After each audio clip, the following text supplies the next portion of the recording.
Welcome to an hour of HealthMade Radio. HealthMade is a community for natural health seekers where we educate people about common health conditions and share extensive research on the most effective natural health treatments and promote legislation that protects our health freedoms. A core concept belief is in the innate intelligence and healing power of the body, and if properly supported spiritually, emotionally, and nutritionally, it can find its way back to health.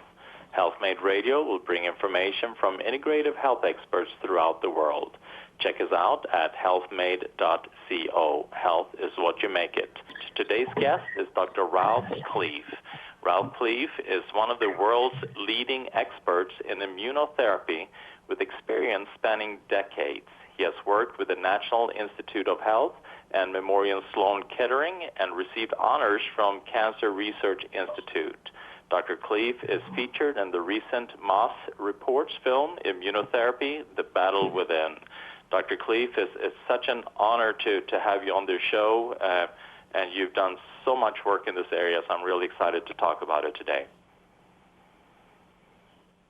Yeah, good evening, Michael. Thank you very much for the invitation, and I'm very looking much forward to exchange our worldviews. Wonderful. So I'm really curious. You obviously, with your background, you could have gone in so many different directions. What pushed you into more of this integrative aspect, using, and we're going to be discussing these things in a little bit more detail later on, things like immunotherapy and hyperthermia? Yeah, thanks for asking. Originally, I thought I wanted to become an anesthesiologist because taking pain away from people seemed very meaningful for me. But then in 1991, I was lucky enough that destiny sent me to the very first clinic in Germany which employed on a large basis hyperthermia, which means heat treatment for cancer, local regional hyperthermia, as well as whole body hyperthermia, as well as fever therapy. And believe it or not, I had no idea what that really was, but it struck me as a young medical doctor that this was something absolutely meaningful, and it was based on my experience with the Native American Indians with the sweat lodges. I was very impressed with that practice, which is much more than a sauna. It's more like a spiritual encounter with the gods. And from this tradition of the Native American Indians, I knew some things about what heat means in the cultures of indigenous people. And when I came to that clinic, it really reminded me of my encounter with those Native American Indians, and I was just absolutely curious. And very soon I realized I didn't want to become a classical oncologist, but an immunologist, and that's how my path started. That's amazing, yeah. And fever, I mean, it's such an important aspect in an individual's healing and health. I mean, why did that struck you so much? I mean, obviously you had the spiritual aspect, but then you also the physiological aspect. It was also my university, of course. I studied at the first and only private university in Germany, which had a background in anthroposophical medicine, which was anthroposophy was founded by Rudolf Steiner, and I'm sure many people in the audience will know about mistletoe therapy for cancer treatment. And so already during my medical years, I learned about the importance of a healthy thermal regulation.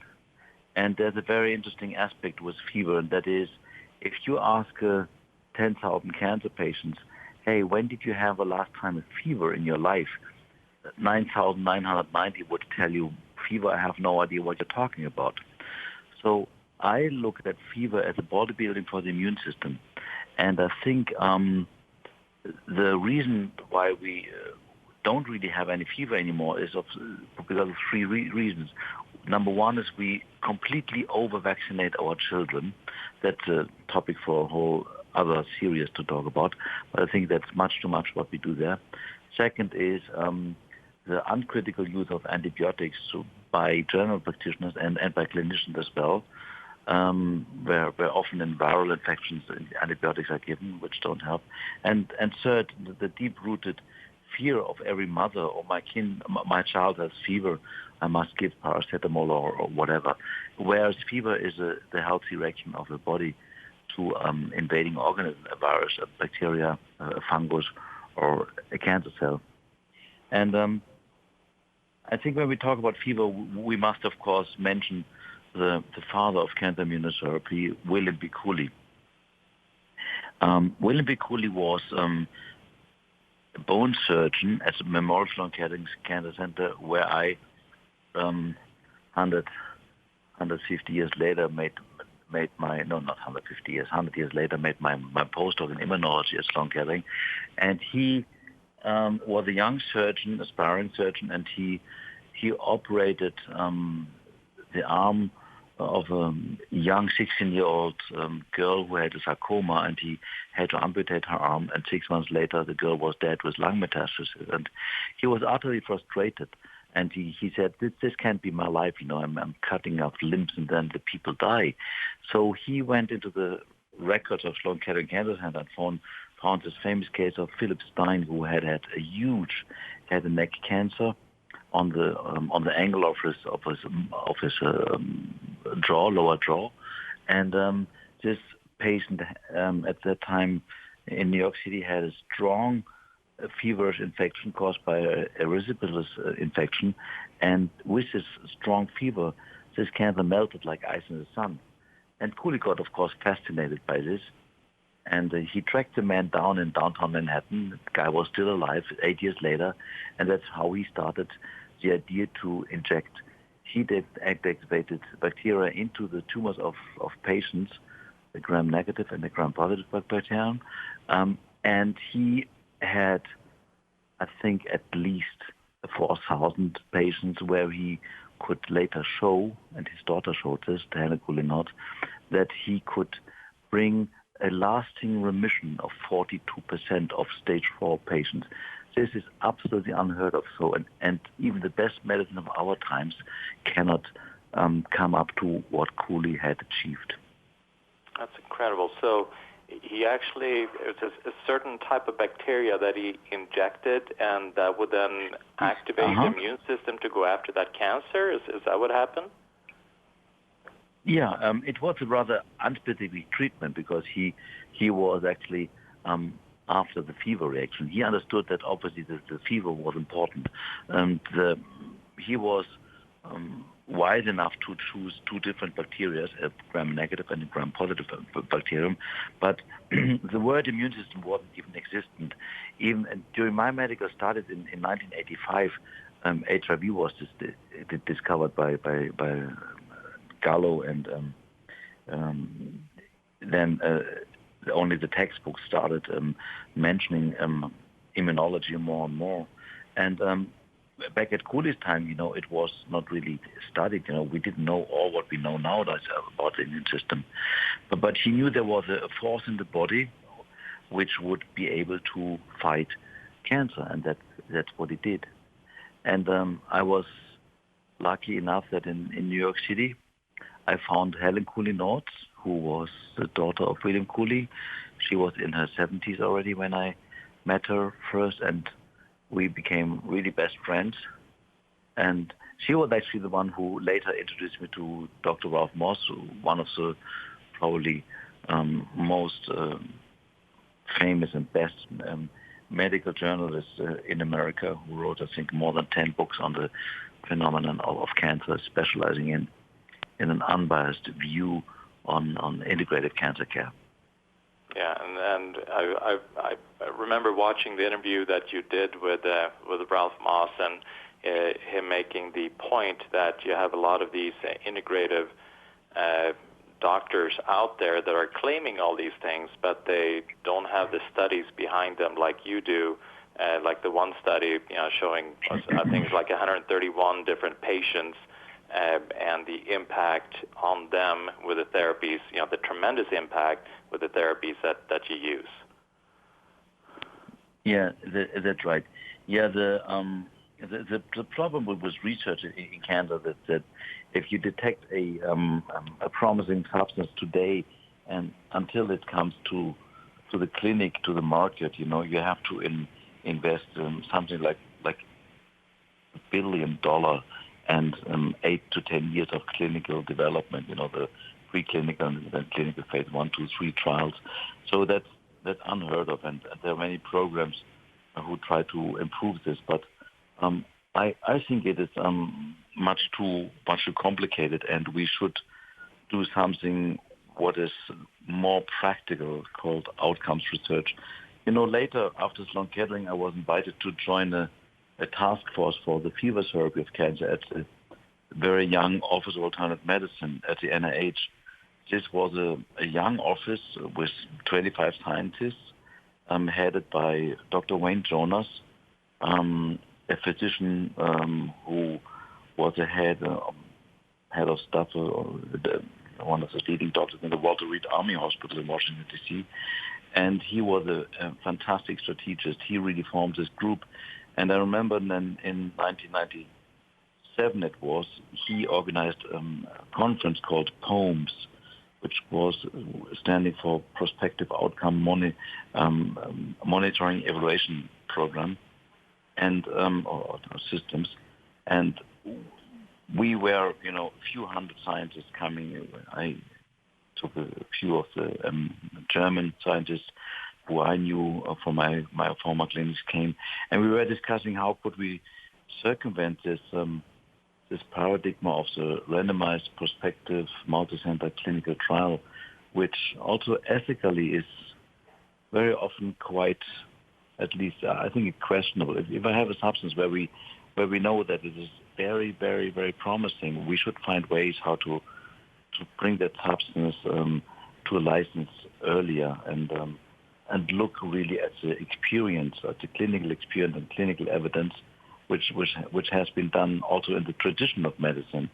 Very often, the tradition of medicine is not really observed, and we are reinventing the wheel again and again, while the wisdom is all there already.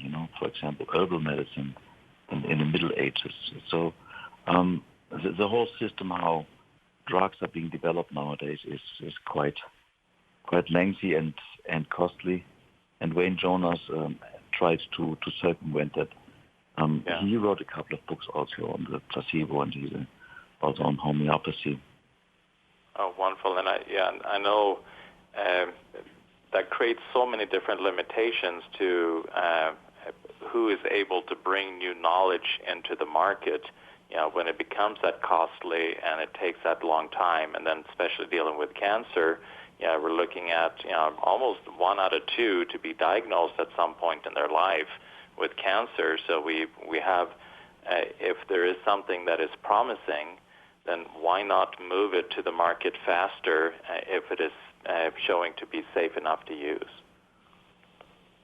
Right. I mean, talking about cancer incidence, meaning how many patients who will get cancer, your chance in a lifetime to get cancer is 1 in 2. And I think that's a scandal. We also should have much more research in primary prevention, and of course later in secondary prevention. But if you look at American people, 30% of the American people are overweight. 4 in 10 children have attention deficit disorder or psychological problems. The allergies is like 5 in 10. So and that has of course a lot to do with how we agriculture our food, our soil, and how all that is influenced by the giant industries, which form, of course, a close tie with the media. So it's hard to break it through. A good example is the current Corona pandemic, where I think we could share a lot of criticism on that, because I think all that is also quite questionable. What's happening worldwide. But we're talking about cancer tonight, so I think if we put more research in it and more education into how we can prevent cancer, we don't have to have a society where every second human being will have cancer in a lifetime. And if you come from the other side, from the stage 4 patient, and you look at what brings patient into remission, I want to mention Kelly Turner's book on radical remission, and her latest book is called Radical Hope. She could prove in hundreds of cases, that the most important factor, the number one factor, was not immunology, was not nutrition, was not surgery, radiation, chemotherapy. It was the beautiful mind, the soul, and the spirit of the very patient, which would bring them into remission. And that was a, scientific research she did by interviewing patients with a very structured questionnaire.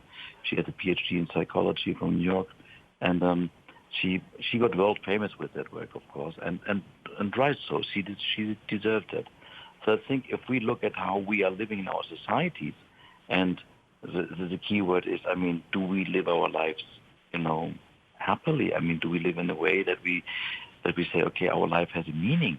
And I think many people don't really realize that we are mortal beings, and that our clock is ticking, and that we should be quite awake what's happening. And to my experience with the 20 or 25,000 cancer patients I had the honor to treat in my life, in many cases, I would say cancer for them was like an awakening.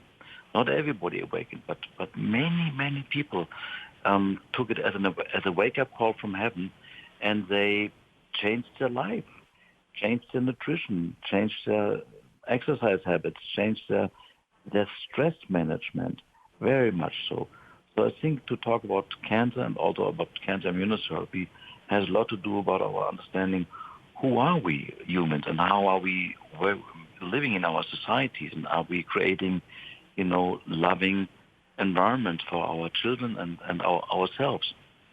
This is all about primary prevention.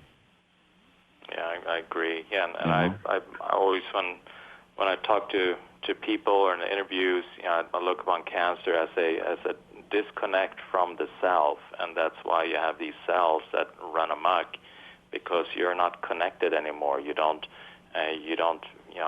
connected with God, with higher self, with whichever connection that you have, and you live in a world of fear or stress, and it's all these different that mind healing that becomes so important, especially when you're dealing with something as severe as cancer. We're going to take a quick break. Exactly. Listening to HealthMade Radio. I'm here with Dr. Ralf Kleef, and we are talking about revolutionary therapies in regards to cancer. We'll be right back. Welcome back to HealthMade Radio. I'm Dr. Michael Karlfeldt. I'm here with Dr. Ralf Kleef. He is one of the leading immunologists in regards to cancer. And Dr. Kleef, one of the points that you were making was in regards to feeling that one of the reasons why cancer might be increasing is because we are suppressing our fevers, and one of them is obviously being over-vaccinated. And I know in some theories you look upon like the measles virus, that we at some point in our life we have the measles and then get a fever from that, and that can have some protective quality in regards to cancer. Yeah, absolutely. I think, as I just said before, I can't repeat it enough. Fever is like body building for the immune system. I wish that all of us have a fever. One day is enough, one time per year, maybe 2 times per year. Just a fever where we break a fever of, as in Europe it's called Celsius, 39 degrees. I think that's about 104 degrees Fahrenheit. And just use the good old techniques to lower fever, like, cooling the calves, drinking the tea, and not immediately lowering with antibiotic drugs, because our immune system feels the heat, and that's the name of the publication from Elizabeth Rupowski. She's running a big research group at the oldest cancer research center on the planet, in Roswell Cancer Park Center in Buffalo, New York. And since 30 years, she is researching the effects of fever, range, whole body hyperthermia. She's doing a lot of these animal models, and they published way more than 100 papers in the leading immunology journals underlying the effects of fever on the immune system, mediating the trafficking of immune cells from the lymphoreticular organs into the cancer cells. So there's a lot of knowledge out there, but it's not really put into practice. Hyperthermia, the local regional hyperthermia, which is not fever and short body hyperthermia, but local regional hyperthermia, has achieved quite some milestones. I want to mention Professor Ralf Kleef from Munich. He has published 20-year follow-up studies with sarcoma patients, leiomyosarcoma, soft tissue sarcoma, where he could show that patients who had chemoradiation together with hyperthermia versus those patients who only had chemoradiation doubled their survival. I mean, that's a double. And it's absolutely ununderstandable why these papers, which are peer-reviewed, published in fine journals, wouldn't really hit the headlines and say, okay, we have the proof that in one cancer type, this is really, really working. What I have been doing in my 30 years of my clinical experience, I took these insights of the fever and the local hyperthermia to a whole variety of cancer types. So we are treating literally all types of cancer, including lymphomas. We are not touching blood-borne cancers like leukemia. And it is the principle which is obviously right. It's about to activate the immune system in a scientific way where we can prove it. Now, in the year 2015, things changed for the medical oncology community, and that's when the checkpoint inhibitors came on the market. We have to briefly describe them. I think many people know that already.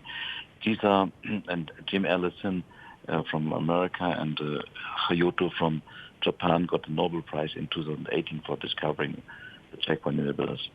Checkpoints on our T cells, but also on the cancer cells, are breaks to the immune system, and God put them into our immune system in order to not allow our immune system to go berserk once it's activated due to a virus or a bacteria. So the immune answer must also stop at a certain point. And cancer cells use these stop points to actually hide from the immune system.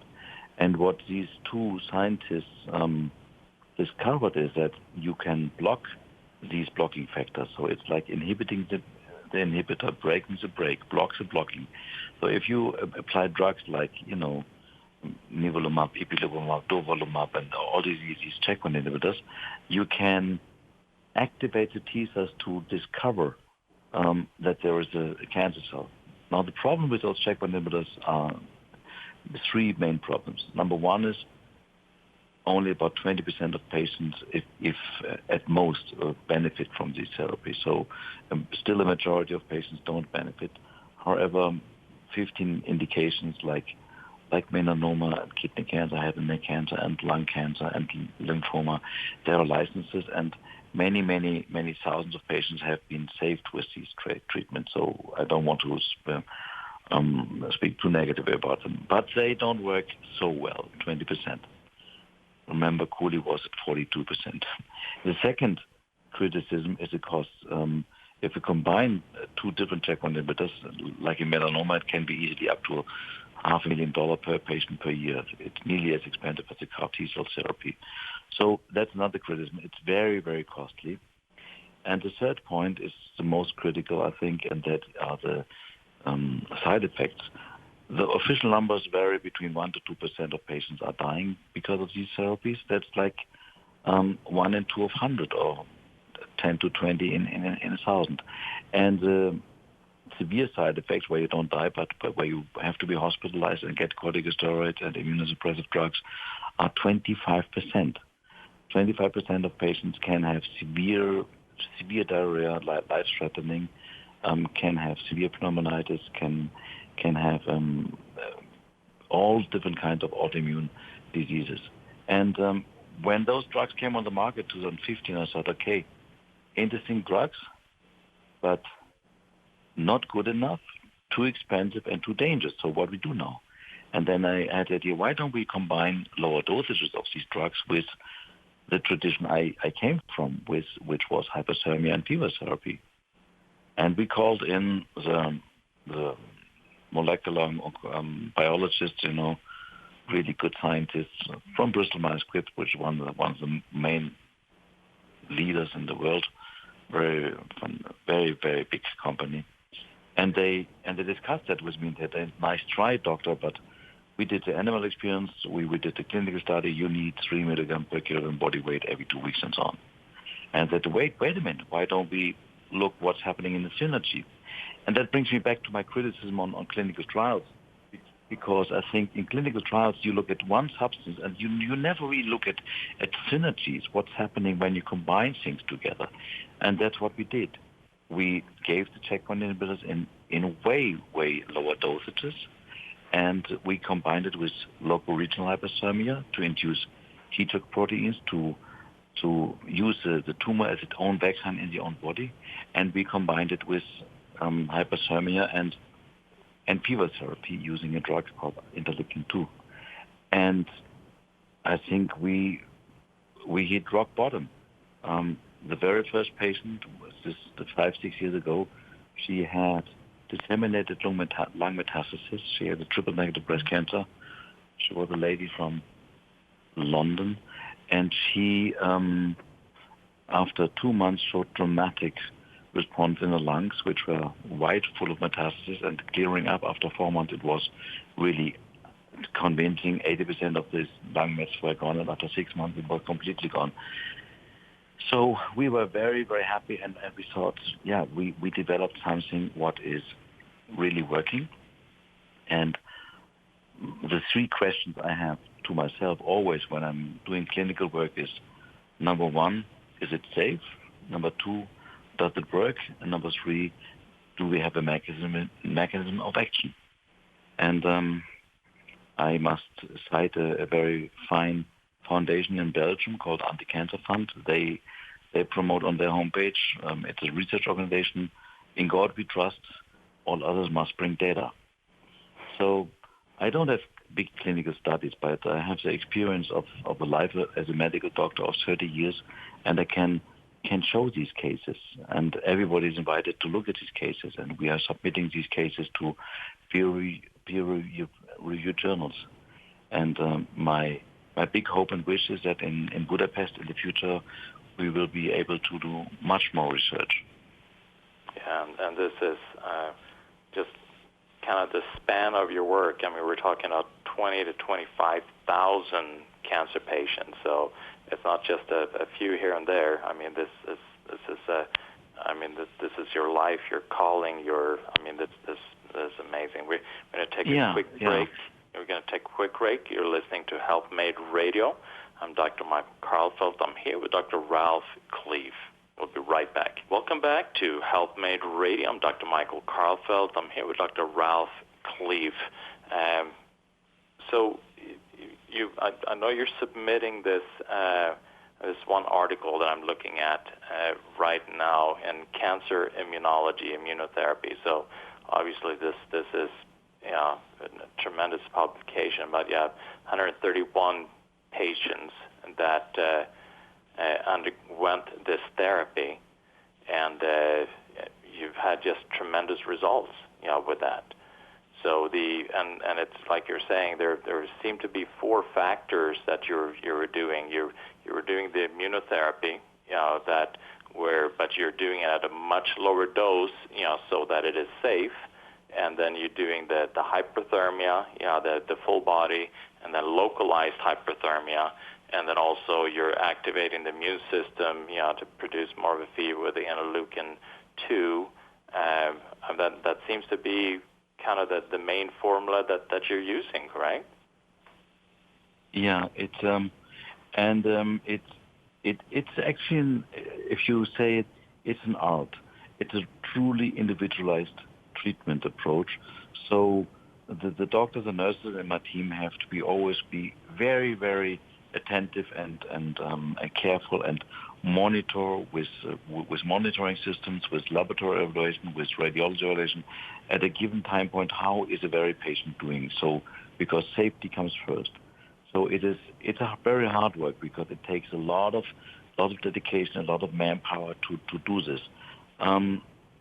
Just for the scientific audience who's listening, we discovered something what's truly fascinating, and that is a drug called interleukin-2, which has been used since 35 years, discovered by Steven Rosenberg from the NCI, National Cancer Institute in Washington, D.C., long time ago in the 80s. And I remember the headline of the German newspapers when it was discovered is also the solution to cancer is here, interleukin-2.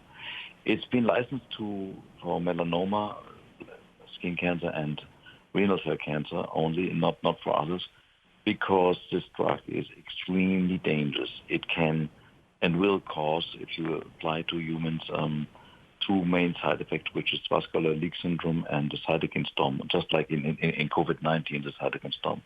And one other aspect was fever. And in all the studies, and I read a lot of those studies, with thousands of patients, the clinicians doing these studies said, okay, if those patients are undergoing interleukin-2 treatment and they develop fever, let's suppress the fever.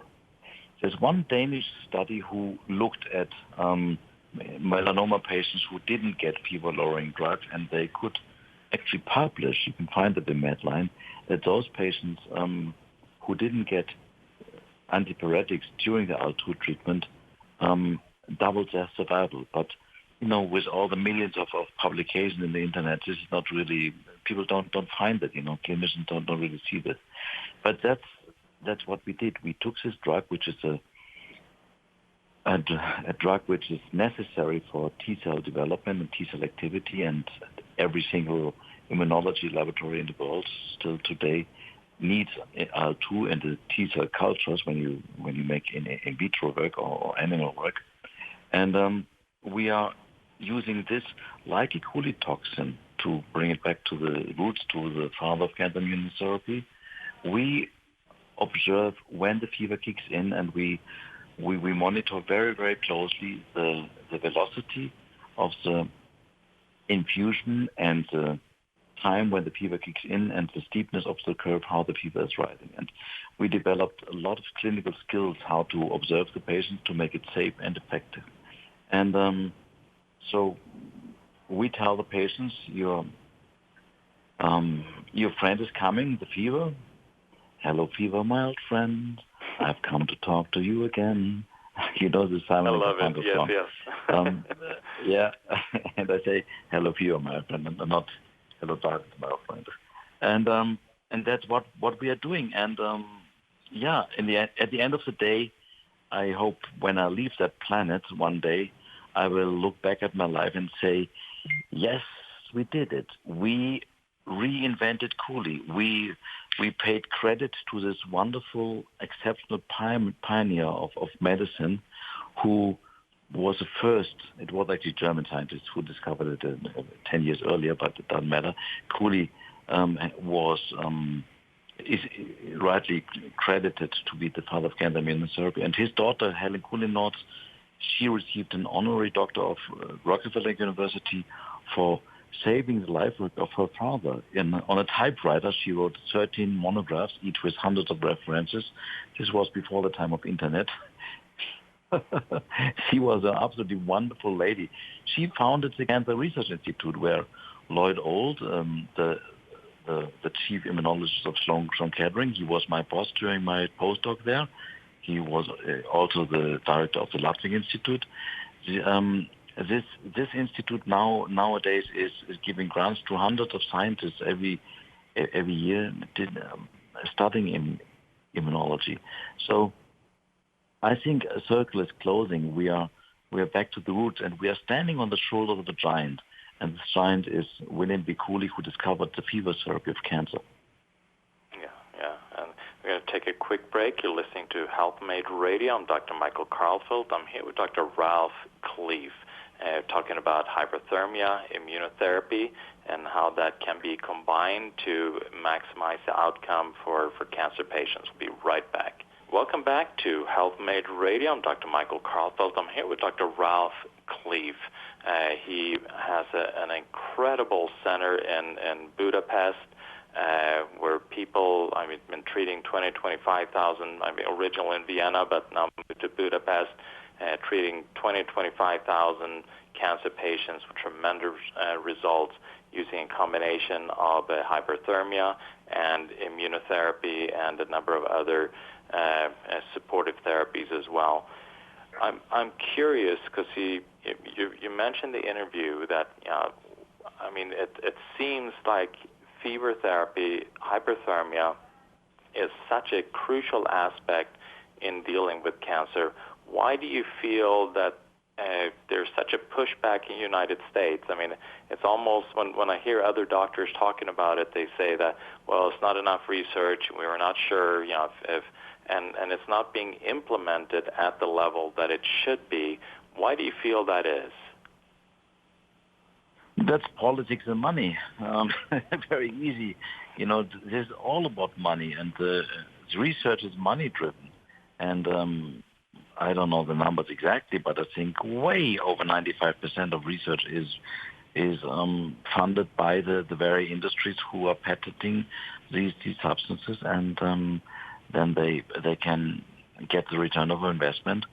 And how do you want to patent fever? Nobody is interested in that. That is a problem. So I think we are ignoring the great culture and history of mankind, how we came along, how we developed our species with the protective aspect of fever. I can't stress that enough to say that we should be happy if once in a while we have a fever, because we know, I repeat, this is a bodybuilding for the immune system. And I don't like the word alternative medicine at all. Lloyd Old, my boss at Sloan Kettering, he used to tell me, Ralph, there is no school medicine and alternative medicine. There's either good medicine or bad medicine. And if we answer the three questions, is it safe, does it work, and do we have a mechanism of action, then we should look at the phenomenon of fever, and we should tell the patient, your body has an amazing ability to heal. That is your immune system, nothing else. And we have to understand that many interventions in medicine harm the patient. The oath of the Hippocrates, the number one oath is primum non nocere, which means do no harm. And that is well founded in the history of medicine, because I think in the Middle Ages, they had nothing, no instruments, no nothing. They just bled the patients, which sometimes probably was good if somebody had severe hypertension or something like that. But normally they would weaken the patient by stealing their blood, So, and this tradition has been going on all the time. And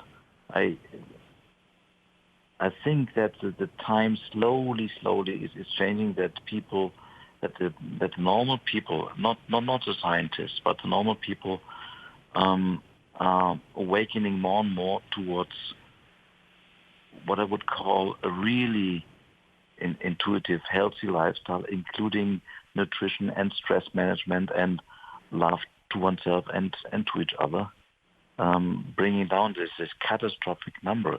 And I don't like the notion, cancer is a disease of the elderly, and that's why we get old, and that's why we all get cancer. I think that is not true. I think it has to do how we live our life, specifically in the West. I don't know too much about the Asian or the South American or African lifestyle, but in the West, I think this is something quite questionable what we are doing. Yeah, I agree. Just like yourself, I know my patients that come to me that are struggling with cancer, and they go through the therapies. They do quite well, and they always say that cancer was it was the best gift that I could ever been given. Where I had to reevaluate life, and I had to see, you had to go through every aspect of your life and make sure that it was in line with who they wanted to be and where they wanted to be. So it is so crucial that you do that.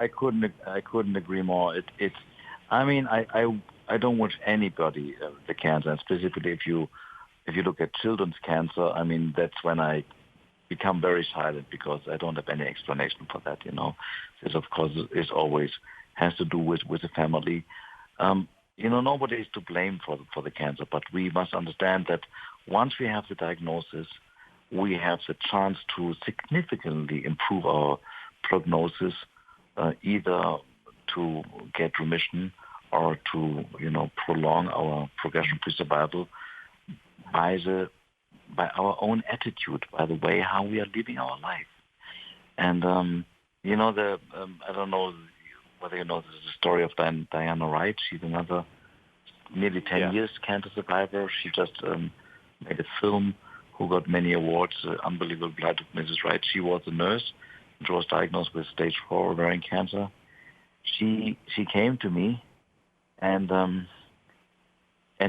first thing what she said was, I know I will be healed, So if a patient really doesn't question this, and so it's like accept the diagnosis and fight the verdict.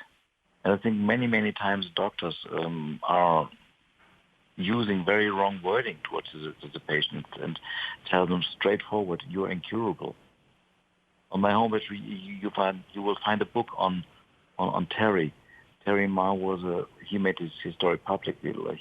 He came 3 years ago with pancreatic cancer, metastatic to the liver and to the peritoneal cavity. He's in complete remission ever since, and his wife wrote a book on it, The Day the Cancer Quit. And it's quite a touching thing.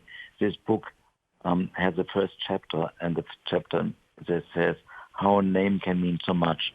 And 2 years before he got diagnosed with cancer, he was sitting with his wife, expecting the second child, discussing the name of the second child, which would be a girl. And guess what they choose? They named the girl Vienna. Oh. So that's when I had my practice in Vienna. And it made my hair stood up when I heard that story. So he came to me completely fearless. He said, I know this will work. You go ahead, doctor, and do what you have to do. And so his wife now created a great program called Body Talk. Because she's very good. She also thinks that we must talk to our body in a loving way and trust our body to heal. And one of my great friends who's running a fantastic biotech company in Vancouver, the founder of the integrative healthcare inspired health clinic in Canada, he's always saying one thing: our body has an amazing ability to heal, and that's our task as doctors. We must enforce this belief in the patients, and we must do the things like fever therapy, like hyperthermia, which makes that happen. Yeah, exactly. And I'm actually going to interview one of your patients on my other podcast, Integrative Cancer Solutions, with Dr. Karlfeldt, Michael Silva Kudelek. He's oh, really? You're going to talk to Michael? This is an amazing story. He's just amazing. They told him to take his throat out. Can you imagine? They really told him this. They said, you will die within 4 weeks. But he had something what was called like a pseudo progression, because if you have millions of immune cells, the cancer initially can swell up. So it was quite a tricky, challenging situation. But he made it. I think this is 3 years ago now. Yeah. He's a wonderful guy. Yeah. But very strong.